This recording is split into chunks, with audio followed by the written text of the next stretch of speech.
And in most cases, I think the belief is that they need to grow the business, need to make money for the business. But that's not the purpose. That's the consequence.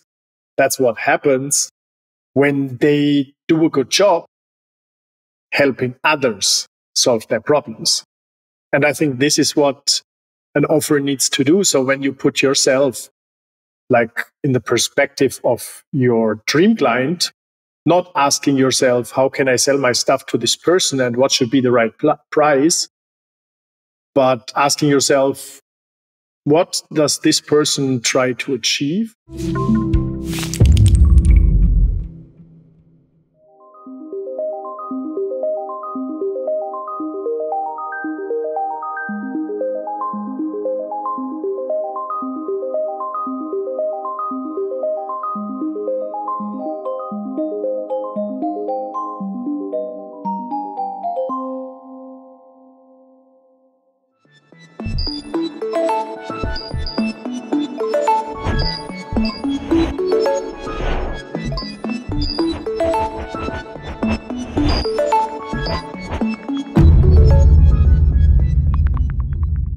So, hello Manuel, welcome. New episode here at the Virtual Frontier, our Q&A session for this week.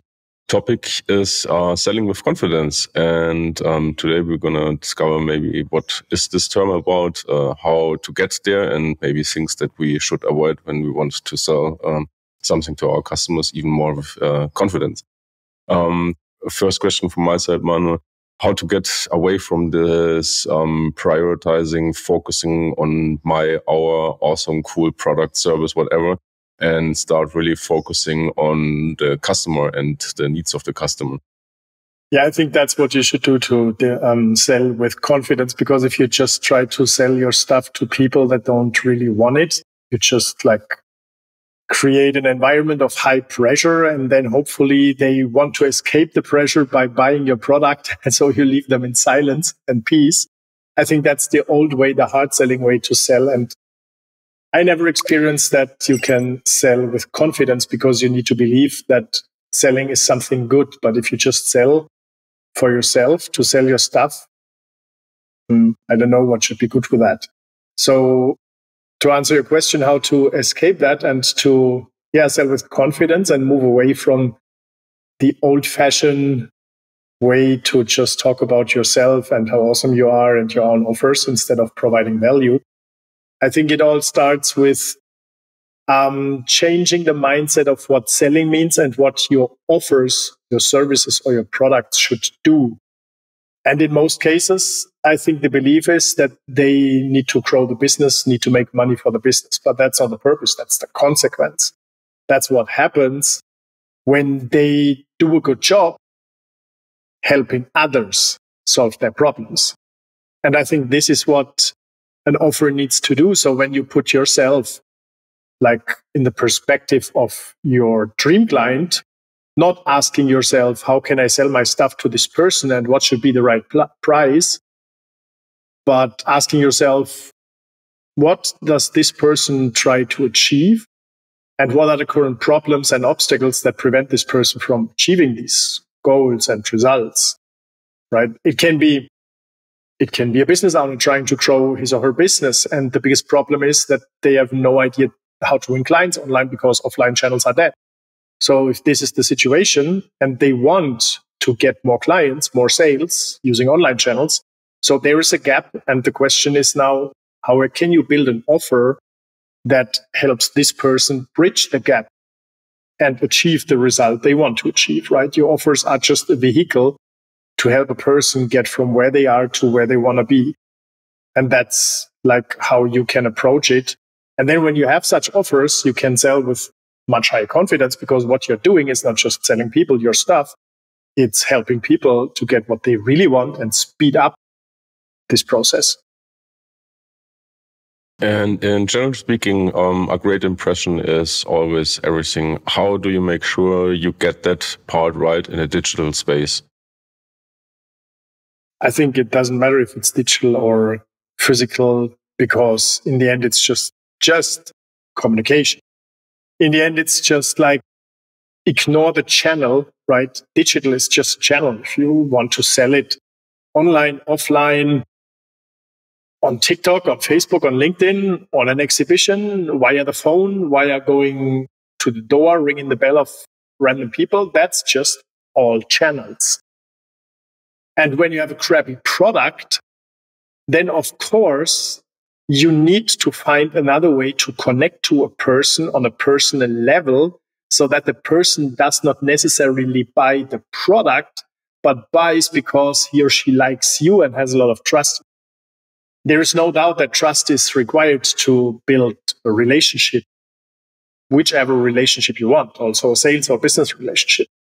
But if this is the only value you can provide, personal trust and a personal relationship, without providing real value through your offer, then of course it's a lot easier to sell with physical presence. But online, you cannot play with all the tricks, right? You need to have need to have a good offer and then a great communication that is not about you, but about your client. So taking your client from where they are with all the problems, talking about these problems to show them that you understand them, and then move them step by step, one step closer to where they want, one step at a time. And there could be like 3 to 5 steps that are free, right? For example, the problem education, help them understand exactly what is their problem and what's the root cause. First step. I always do that for free. Nobody would pay you for telling them their problems, right? And then the next step could be a strategy, a project plan, a blueprint, implementation roadmap, whatever. You can also make this for free. And then the next step could be and so on. And at a certain time, client can pay you to do it with you. Right. So let's talk about also the importance of the right language. What should I focus on? What should I maybe avoid when talking directly or indirectly to prospects or customers? Yeah, what you already said. Avoid talking about yourself. Avoid talking about straight about the solution, because if clients don't understand the problem in detail, there can't be a solution per definition. So I would always start with, what motivated you to talk to me? Right? In other words, what's your main problem? What created the pressure so that you are looking for a solution? And why do you think I'm the right person to talk to? You want to understand that, because this is building the understanding of where the person currently is. So I would not directly jump in with, okay, got you, you need more sales, so this is the way. Then people are just overwhelmed. Right. And if you just start about talking about yourself, then the person will ask him or herself, what's in for me? So that's what I also would avoid. How do you work or approach a no from a customer or from a prospect? Many are afraid about this, getting a rejection, whatever. But it's part of the business. But how you work with that personally or in your business? I mean, a no is just the next opportunity to find out what's the main objection from your client that you need to handle so that you get a yes. It's like every problem. It's an opportunity. It's the question if you want to say, another no, sales is so boring, I'm not successful, I never close a deal, I will never be successful, blah, blah, blah. Right? Then you will never get there, because your thoughts will just keep you staying where you are. They don't move you forward to find a solution. But if you take the no and you stay curious and say, hey, I got you. So what is the main thing that you are missing? Right? I mean, you typically don't just get a no. You get a no in context, either when you talk about the price or when you talk about the offer. Or maybe, right, you want to get many yeses. Right? For example, when you talk about the problem, you want to end that with a question. So did I understand your problem correctly? When you get a no, then say, oh, I got it. So what did I miss? Tell me. And you continue the conversation with that no. And then you describe it again so that you get a yes. Right? And then the next thing is you talk about where the client wants to be, about the goal. And then you want to get a yes again. So it's a path of many yeses. And when you stop this path with the first no, then you lost, of course. It's like you always need to continue trying to get behind this no, correct that so that you get a yes, And then if you have many yeses in the end, you will also get a yes. The chances are pretty high. So there is not this single no. There is just a lot of failures you made. And the biggest failure is stop with the first no and say, didn't work. Yeah. That's the feeling I have sometimes when I see that, after the first two no's, maybe, let's put a number there, people are getting frustrated and they just stop right asking the question and say, okay, this is not working, or this customer just doesn't want. But maybe we need to dig deeper and see what really is the cause and the root of the problem. And that's a good thing, because obviously, if you talk to a client in a sales conversation, I'm not talking about the first contact at an exhibition. That's not a sales conversation. That's a lead conversation, a get to know conversation. But when you are in a sales conversation and you just get a no, I mean, the client took his or her time to talk to you, and that's for a reason.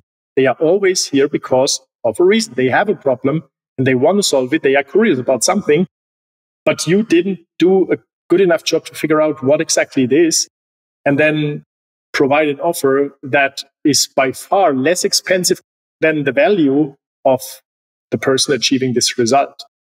Right? When you have a high value that you can help your client get, for example, a lot more free time, a lot more revenue, higher profits, better employees, whatever. And your price is just a fifth or a tenth of this value. And maybe you can add a guarantee so that you take all the risk away from your client, then it should be a no-brainer offer, right? But if your offer is just low value, high price, and you take none of the risks your client has, then of course there's a pretty high entry barrier for your client to get trust and basically start working with you. Okay. You just scratched like pricing a couple of times. Maybe let's dig there into how to handle the pricing in general. Not too cheap, not too expensive. Where is the sweet spot? And maybe after that we can also talk about discounts, because they are maybe sometimes handled also too easily. Yeah, exactly. So about the price, what I already said, I typically try to look at, so where do I want to move the client to? What is the main result they want to get, or I help them with?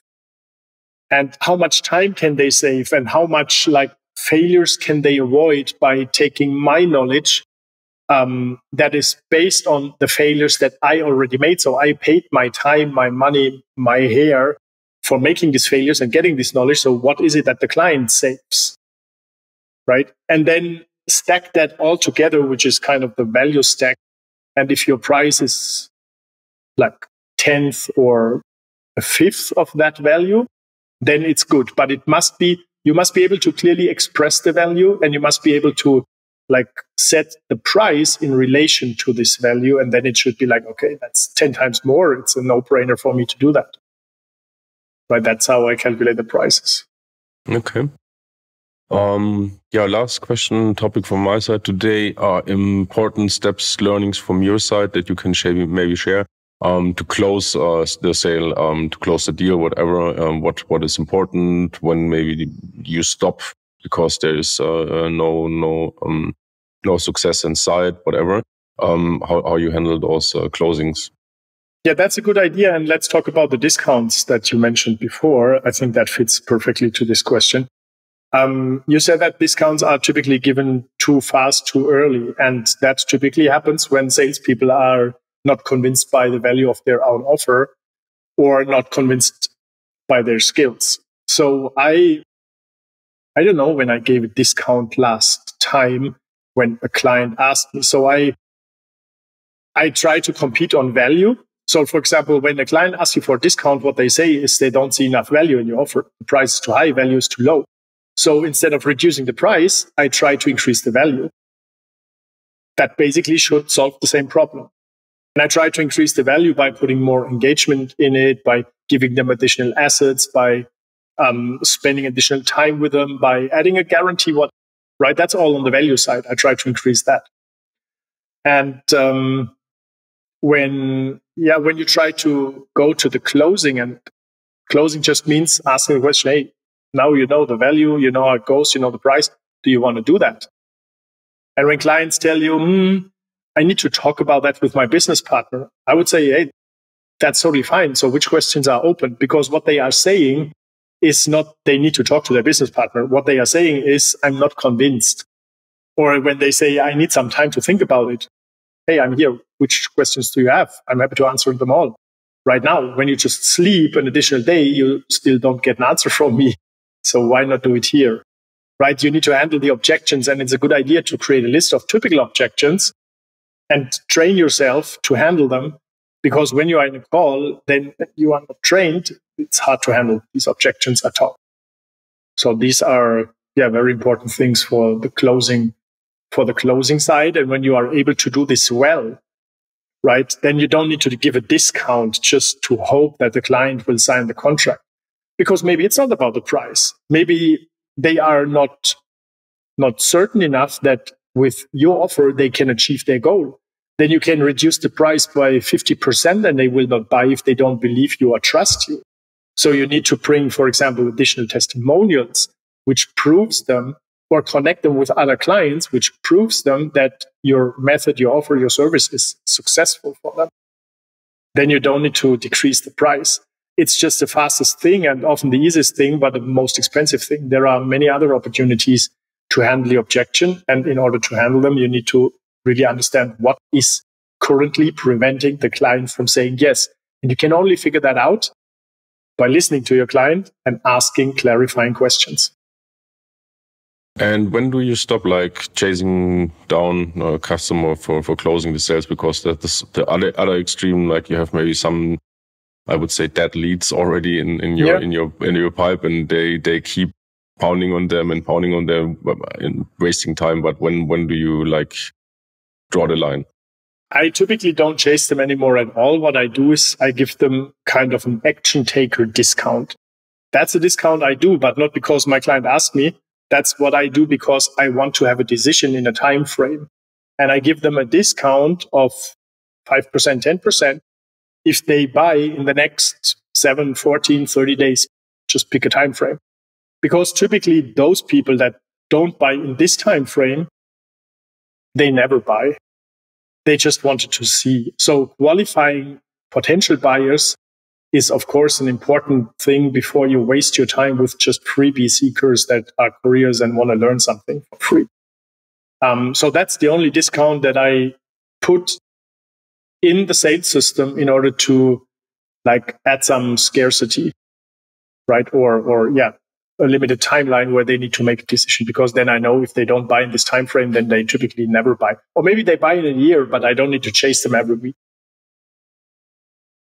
Right. Cool. Thank you for this insight. Any closing thoughts, remarks from your side? Yeah. I mean, when you are now listening to this and you want to increase your sales skills, sales performance, your revenue, the first thing and the main thing you really want to look at is your offers, right? We talked about that in the beginning when you just try to sell your offer from your perspective and talk about yourself instead of really understanding and analyzing the situation of your client, and then provide an offer that is the vehicle to help your client get to the solution they want. I would just focus on that. Write down your perfect client avatar or persona. And then from there, I would look at, okay, what are the exact problems that I can help this person solve? And then you build your offer that solves this problem with the fastest way possible. And don't get that wrong, because most people think, okay, but when I need less time, I earn less money. That's total false belief, because when you help your client get the result they want faster, you can even earn more money, because the same result in a faster time is higher value. So people pay more money for that, right? I would really look at these KPIs and build a very attractive offer that you can sell instead of just selling your time and trying to think you build a business, but you don't if you just do everything always individually. I mean, you can be an employee. There's nothing bad about that. You can be a freelancer. Nothing bad about that. But if you want to build a scalable sales process, you need to have an offer. You need to have something tangible that you can multiply and sell again and again. Then you have a business and you can delegate stuff. If you don't want that, then you don't need to do all that. Then it's fine, right? But people often confuse that because they start as a freelancer, just as I did. and then they like do some jobs, but they think they are building a business. That's not building a business if you don't have an offer that you can repeatedly sell. Awesome. Manuel, thank you very much for your time. See you next week on our next Q&A session. Cool. Thank you very much. See you next week. Cheers. Bye-bye. Take care. Bye-bye.